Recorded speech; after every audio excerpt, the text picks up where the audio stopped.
guys, welcome back to another video on our channel. Today we're just gonna be doing some maintenance on the Civic here, primarily doing an oil change. We are gonna be doing the transmission like fluid flush and everything like that as well, but I am waiting for some additives to come in for the transmission, so I'm gonna hold off on that for today at least, but it will be in the same video. I also have some detent retainer springs or whatever you want to call them, so that the shifter doesn't feel sloppy. I'm gonna show you guys how to do that as well. But for now, we'll go ahead and just get straight to the oil change. So I got me some oil, 530 high mileage. I should have gone 1030 because, you know, it's a little bit thicker when the car's a little cold, but it's whatever. I also got the Mobile One oil filter. I believe it was on a deal or something, that's why I got it. And earlier this morning, I went to my local Honda dealership to get the manual transmission fluid, along with the O-ring for the oil pan, the engine oil pan, not transmission. I didn't get the drain bolt because that thing was like 20 bucks. This is only like $2, so I'm like, it's cool. But yeah, first things first, let's go and get this thing jacked up. All right, now that I have the car up in the air, I went ahead and took off the filler cap off the valve cover, just so that when I do crack the oil pan bolt at the bottom and start releasing the fluid, it'll come out a little bit quicker. So I do that, and now I'm gonna go ahead and get on under and crack that bolt. All right, now that you've located the oil pan bolt, you want to find the correct size socket. For me, it's a 17. Most of the times it is a 17. All right, so I just got that bolt loosened, kinda. Well, with the ratchet at least. Now I have my oil drain pan here. If you are using the same one or something similar, please remember to remove this piece first to let air out. If you don't do that, the oil is gonna come out, it's gonna overflow all over to your floor, all over this oil pan drain catcher. All right, I just wanna get it loose enough so that it's hand tight. Or hand loose, yeah, just like that. Now, if you want to avoid the spills, this is a little trick that I've been doing. I don't know if it works for everyone, but it kind of works for me. You kind of just want to rotate it, obviously, lefty-loosey. And as soon as it's off of the threads, I'm applying pressure, kind of, to the bolt right now. And so once it's like this, then I'll just let it go. Let it drain, and then we'll close it right back up. As clean as it can get. Wiped it down a little bit, and I got the new washer on. Oil is pretty much done draining. I'm gonna let it go for a couple more minutes. It looks like I will need a new driver's side axle boot, and also there is one thing that I realized. I've been having some coolant issues, and it looks like the lower hose is going to be needing replacement soon. It looks like it's leaking everywhere. I'm hoping it's not the radiator that's busted, but this thing is just a mess underneath. All right, just got the bolt back on. About hand tight, nothing super crazy. Then I just clean up the little area here. I'll probably hit it with some brake cleaner, and then we'll go ahead and get started on removing the oil filter, which is located right up there. All right, as you can see, I got the old oil filter off. Mine didn't leak any oil. Most of the times they do leak oil, so just be careful. Have this guy ready to go. I just got the new oil filter out of the box here. I'm just gonna go ahead and borrow a little bit of oil from there so that it seals nice and tight. So I'm gonna go ahead and put this back on exactly where that was, and hand tight only, do not go anything more.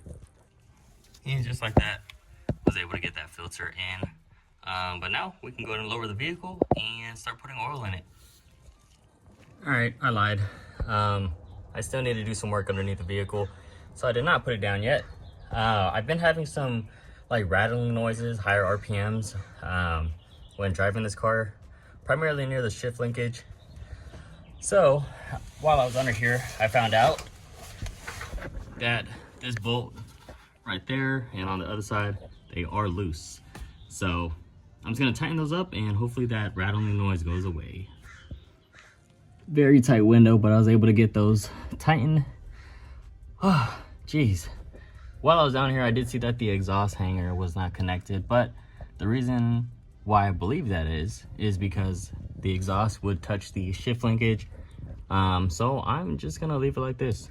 I have no issues with it, and yeah, so stay up there, buddy. All right, finally have the vehicle on the ground again. Now I'm just gonna go ahead and grab a funnel so we can fill this thing up with the oil that I have. My vehicle does take about 4.2 quarts, but I always put like 4.5. I guesstimate it. This thing's an old Honda, is gonna burn oil anyways. I know that people make 3D printed versions, which I want to assume that those are better, but this was what I had at the time, and this is what I'm using now. So let's go ahead and fill it up, 4.5 quarts, and go ahead and put the oil cap back on, start it up, should be good to go. All right, so I just got the oil in there. Pretty sure you guys already know this, but on the side of the bottles, it'll tell you. If you hold it up to the sun, bad example. If you hold it up to the sun, you can kind of see where the oil is at. Kind of have about level, I'd say about 4.5, give or take. We'll go ahead and close her up now, start it up, check for leaks. Now, just gotta clean up. Hit this with a little bit of brake cleaner, put that where it needs to be, in the trash. That's how you do an oil change. It's not too bad. Had me a little sweaty because it's a little hot outside, but I'm gonna be working on the transmission fluid in just a second here. Just like I said, waiting for the parts to come in. So I'll catch you guys when the parts arrive. This is what we're looking for.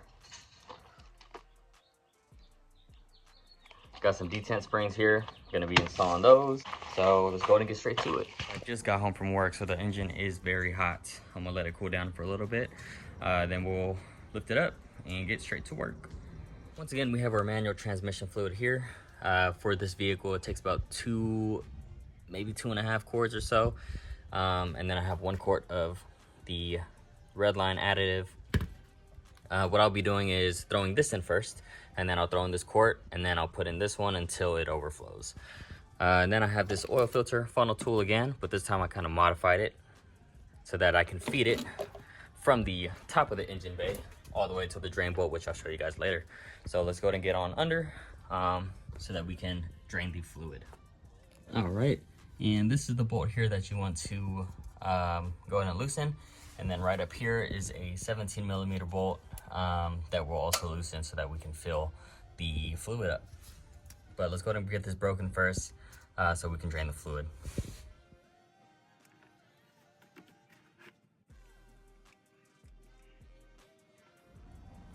Now that it is all drained out, got the drain bolt here all cleaned up. Just gonna go ahead and put that right back in, and then we'll loosen that top bolt right up there. Well, that was a pain in the butt, but I was able to get that bolt off. Really difficult to do for some reason. It always has been, but I finally got the funnel fed through.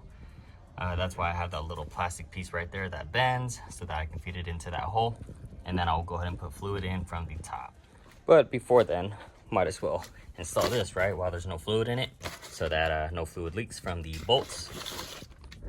And just retracing from where I drained the fluid, these 2 bolts right here are going to be where the detent springs are located. So we'll go ahead and get these loosened, and then I'll show you guys what they look like.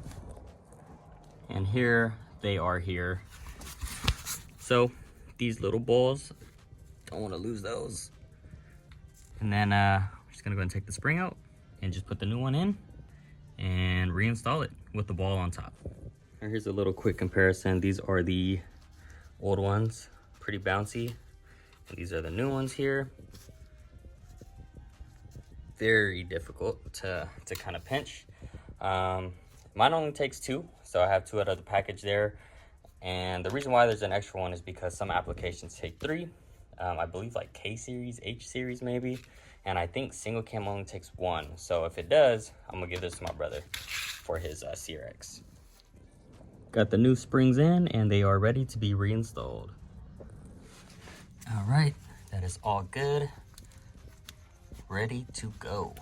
Now I just gotta fill in the fluid, fill it until it overflows, and then we'll put the bolt back on and we can lower the car. All right, now it is overflowing. Here's the fun and messy part where you have to take out the funnel and then put the bolt in as fast as you can so that the oil doesn't run down your arm or make a mess anywhere else. Alrighty, was able to get that bolt on, but left a bit of a mess. I wasn't too successful on that, but it happens. I tried to put it on, and then the bolt fell out of my hands, and I had to use my thumb to block off the hole so that no fluid comes out, and then try to do the old switcheroo Indiana Jones. But we're good now. I'm just gonna go ahead and tighten that up, clean it up a little bit, and then we should be good to lower it. All right, now before lowering the vehicle, let's make sure that it goes into gear. Yeah, it's pretty smooth. Feels good. Sounds good. Just finished up with the Civic maintenance here. Did the oil change, transmission fluid, and the new upgraded, new and improved detent springs by Hybrid Racing. I think the hardest part in this video was actually doing the oil change itself. The detent springs were super easy. It's a very quick and easy install. It only took me about maybe 5 minutes to do that, and that was just kind of in between doing the transmission fluid. But now that that's done, the car should shift a lot smoother and perform better. And that's gonna be it for the video, guys. I do appreciate you guys for stopping by one more time and tuning in onto my Civic build. If you guys enjoyed, please leave a like, comment, subscribe. You know the deal. Other than that, I will catch you guys in the next video.